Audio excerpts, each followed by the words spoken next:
You're standing 5,000 years ago. You've hunted a deer. Your neighbor has grain. You need grain. He needs meat. So you trade. But then what? What if he doesn't want meat today? What if he wants to save your debt for later? This is the problem that shaped ancient economies and led humans to invent some of the strangest forms of money in history. Before money existed, people often exchanged goods directly through bartering.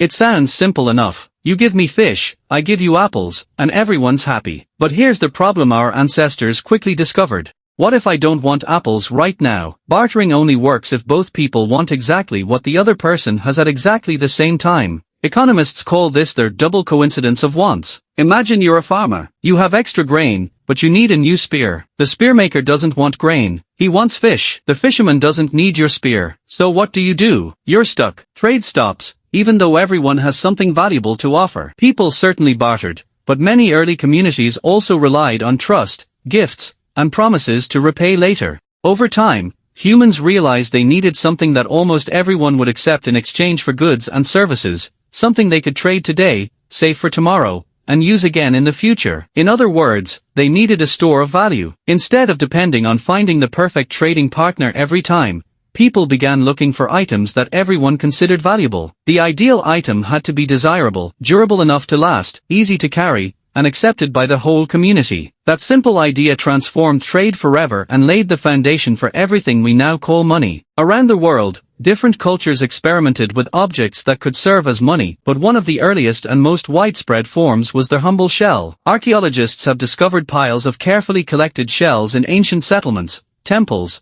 and burial sites dating back thousands of years. These weren't just decorations. They were valuable because people trusted them. Why shells? The answer lies in human psychology. First, they were beautiful. Their smooth surfaces and shiny appearance naturally attracted attention, and humans have always been drawn to attractive objects. Second, they were rare in many places. If you lived far from the ocean, getting shells required trade over long distances, making them exotic and desirable. Third, they were durable. Unlike food, shells didn't rot or spoil, so people could save them for months or even years. Fourth, they were portable. You could carry dozens of shells in a small pouch, making them much easier to transport than livestock or land. Finally, they could be counted and exchanged easily, allowing people to trade different amounts depending on what they were buying. Because of these qualities, shells became one of humanity's earliest successful forms of money. A trader could collect shells, travel to another village, and feel confident that someone there would accept them in exchange for grain, tools, pottery, or other goods. That shared trust made trade much easier than simple bartering ever could.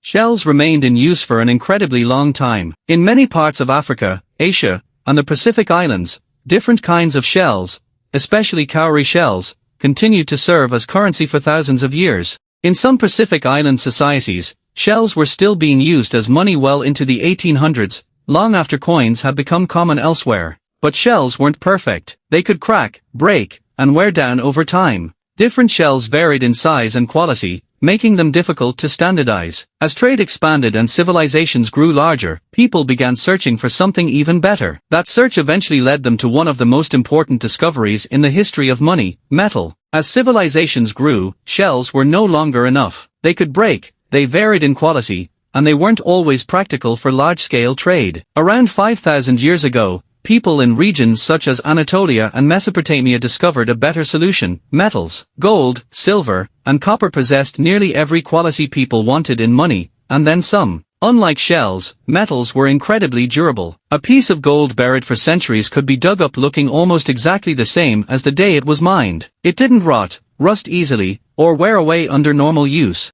That meant wealth could be stored for generations without losing its physical form. Metals were also rare. Gold and copper weren't scattered across beaches waiting to be picked up. They had to be mined from deep within the earth, requiring time, labor, and skill. That natural scarcity helped maintain their value because people couldn't simply create more whenever they wanted. Another major advantage was standardization. Metal could be melted, purified, and shaped into bars or ingots of consistent size and weight. This made trade much more reliable because merchants could compare pieces more easily than they could compare shells or livestock. But even then, there was still one major problem. How could you know whether a piece of gold was pure? How could you trust that it actually weighed what the seller claimed? This lack of trust slowed trade. Every transaction required weighing the metal and checking its quality, and dishonest traders could mix cheaper metals into gold or shave tiny amounts off valuable pieces. As commerce expanded, people needed a better system. The solution was surprisingly simple but revolutionary. Rulers and governments began stamping pieces of metal with an official seal. That stamp acted as a guarantee. It told everyone, this metal has been tested. Its weight is correct. Its purity has been verified. Instead of trusting the individual seller, people trusted the authority behind the stamp. These stamped pieces of metal became the world's first true coins. They dramatically reduced uncertainty, sped up trade, and allowed markets to grow larger than ever before. For the first time, a merchant could accept a coin from a complete stranger without weighing or testing it every single time. That small symbol stamped onto metal changed the history of commerce and laid the foundation for the monetary systems we still use today. Not every civilization adopted metal as money. Across the ancient world, people found surprisingly creative solutions based on the resources available to them. In many societies, everyday objects became valuable simply because everyone agreed they could be used for trade. Some of these ancient currencies seem strange today, but they made perfect sense at the time. One of the oldest examples was cattle. In places such as ancient Rome, Ireland, and parts of India, wealth was measured in cows rather than coins. A cow wasn't just an animal, it was a valuable asset. It could produce milk, provide meat and leather, help with farming, and most importantly, it could reproduce. Owning more cattle meant your wealth could naturally grow over time. Since cows were easy for everyone to recognize and difficult to hide, they also became a visible symbol of prosperity and status. Another surprisingly valuable commodity was salt. Today it's inexpensive and found in nearly every kitchen, but in the ancient world, salt was essential for preserving food before refrigeration existed. Without it, meat spoiled quickly. Because it was so important, salt became extremely valuable in many regions. The English word salary comes from the Latin word salarium which is connected to the allowances Roman soldiers received for obtaining salt. In Ethiopia, blocks of salt known as were even used as money. People could literally carry their wealth in the form of solid salt bars. Perhaps one of the strangest currencies ever created appeared on the Pacific island of Yap. Instead of coins, people used enormous circular stone discs, some taller than a person. Moving these giant stones was incredibly difficult, so they often stayed exactly where they were. When ownership changed, the stone didn't move. Everyone in the community simply agreed that it now belonged to someone else. The value wasn't in physically possessing the stone, it was in the shared understanding of who owned it. It was an early demonstration that money depends more on trust than on movement. Ancient China developed another unusual form of currency known as knife money. Around 1000 BC, bronze objects shaped like knives circulated in markets. They weren't ordinary tools, but their familiar shape reminded people of something useful. If necessary, they could still function as simple cutting tools, making them a practical backup as well as a medium of exchange. The Aztecs relied on something completely different: cocoa beans. Individual beans had very little value on their own, but thousands of them represented real wealth. Merchants counted them carefully in marketplaces, and people used them to buy food, clothing, and other everyday goods. There was one amusing problem, though. Cocoa beans weren't just money, they were also used to make chocolate drinks. That meant people sometimes faced the temptation to literally consume their own money. Imagine receiving your paycheck in chocolate bars and struggling not to eat it before paying your bills. It sounds funny today, but it perfectly illustrates an important lesson. Almost anything can become money if enough people agree that it has value. Some forms of money lasted for centuries, while others disappeared surprisingly quickly. So what made the difference? Economists often point to 5 key characteristics that determine whether something can function as good money: scarcity, durability, divisibility, portability, and trust. First is scarcity. If everyone can easily create or find something, it quickly loses its value. The reason gold remained valuable for so long is that it was difficult to obtain. Mining required enormous effort,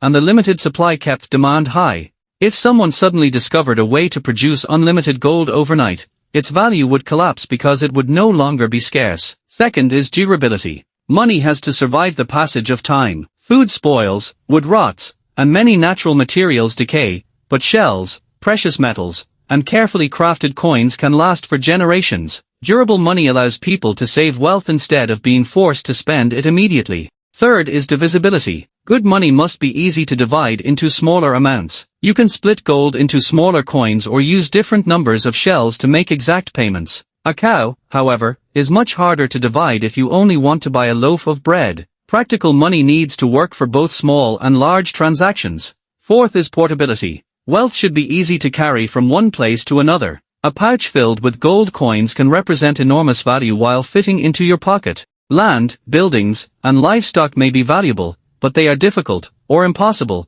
to transport during everyday trade. Finally, and most importantly, there is trust. Every successful currency depends on a shared belief that other people will also accept it. Without that collective confidence, even the most beautiful gold coin becomes just another piece of metal. Trust is the invisible foundation supporting every economy. Most importantly, if people lose trust, the entire system can collapse. Imagine scientists inventing a machine that creates unlimited gold. Gold would no longer be rare, and its value would likely fall dramatically. Money isn't valuable because of what it physically is. It's valuable because of what people collectively believe it represents. A gold coin has some practical uses. Gold can be used in jewelry, electronics, and other specialized applications. But a paper banknote has very little practical use by itself. You can't eat it. You can't wear it. Its purchasing power exists because millions of people agree that it has value. That shared belief has powered trade for thousands of years. It allowed strangers to exchange goods without knowing one another.